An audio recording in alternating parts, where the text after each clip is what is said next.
Assalamualaikum warahmatullahi wabarakatuh. Kami dari kelompok 4, kelompok Laboratorium Perbankan Syariah. Di sini kami akan membahas bagaimana perkembangan dan bank syariah yang ada di Indonesia.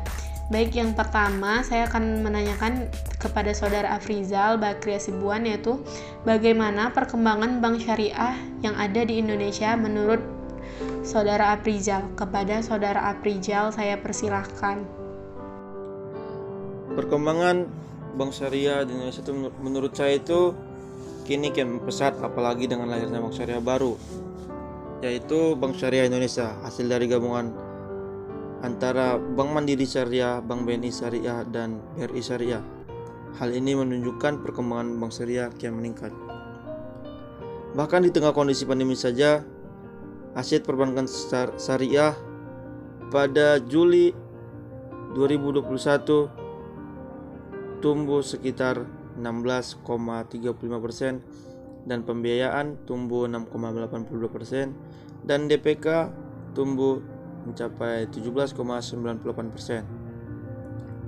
Sementara itu BSI saja itu yang umurnya belum mencapai 1 tahun sudah memperoleh laba bersih sebesar 1,48 triliun atau naik sekitar 34,29% secara YoY. Hal ini merupakan tanda positif, artinya masyarakat sudah melirik perbankan syariah karena cukup kompetitif. Baiklah, terima kasih kepada Saudara Afrizal atau rekan saya Afrizal yang sudah menjawab pertanyaannya.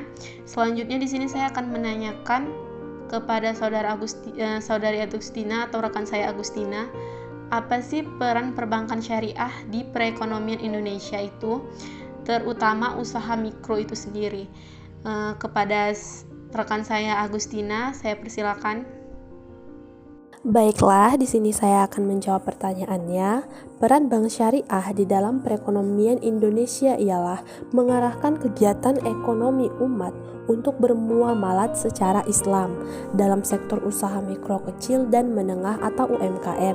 Persoalan utama yang sering terjadi adalah masalah permodalan, tingkat suku bunga yang tinggi dan diperlukannya jaminan kebendaan adalah salah satu faktor penyebab UMKM mengalami kesulitan dalam memperoleh modal usaha.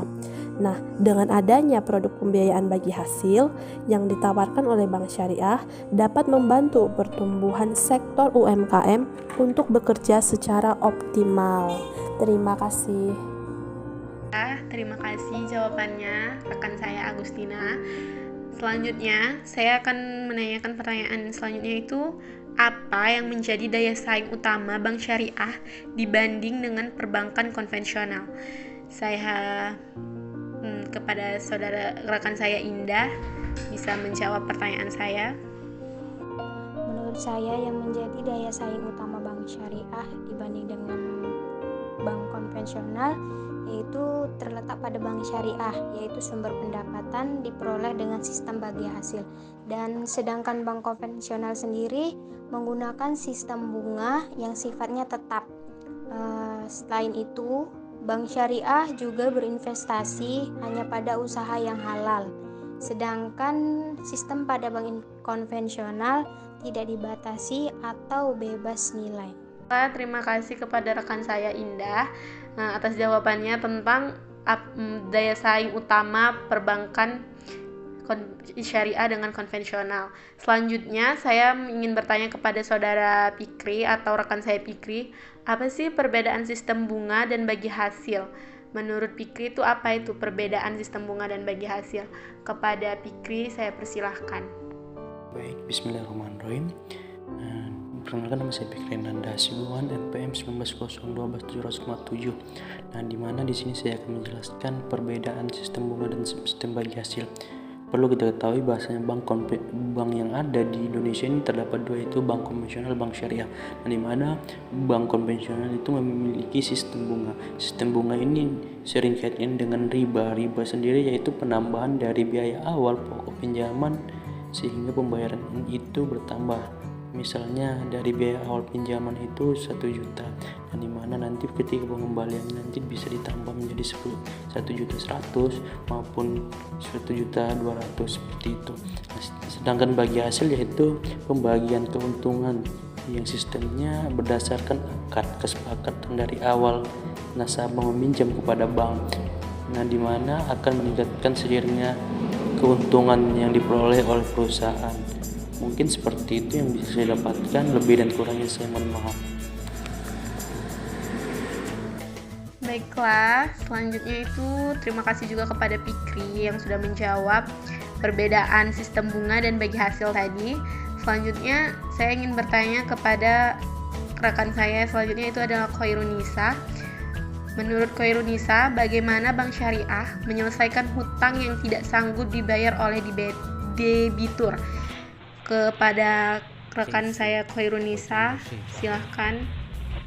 Terima kasih kepada rekan saya Khairunisa atas jawabannya. Bagaimana cara menyelesaikan hutang yang tidak sanggup dibayar oleh debitur. Selanjutnya saya akan menanyakan ini kepada saudara Muniati. Menurut saudara Muniati atau rekan saya Muniati, menurut Anda apa kekurangan bank syariah yang ada di Indonesia? Kepada Muniati saya persilakan. Baiklah, di sini saya akan menjelaskan kekurangan bank syariah.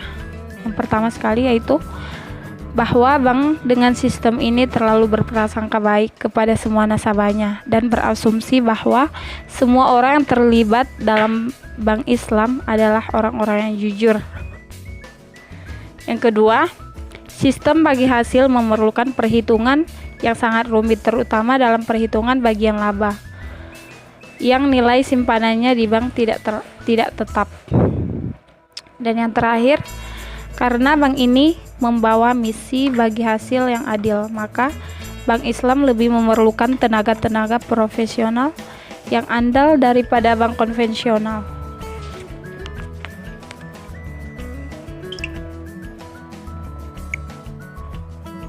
Baik, terima kasih kepada rekan-rekan saya yang sudah mau memberikan pendapatnya atas pertanyaan-pertanyaan yang saya berikan. Sekian dari kelompok kami. Terima kasih sudah menonton podcast kami. Wassalamualaikum warahmatullahi wabarakatuh. Jangan lupa like, comment, and subscribe guys.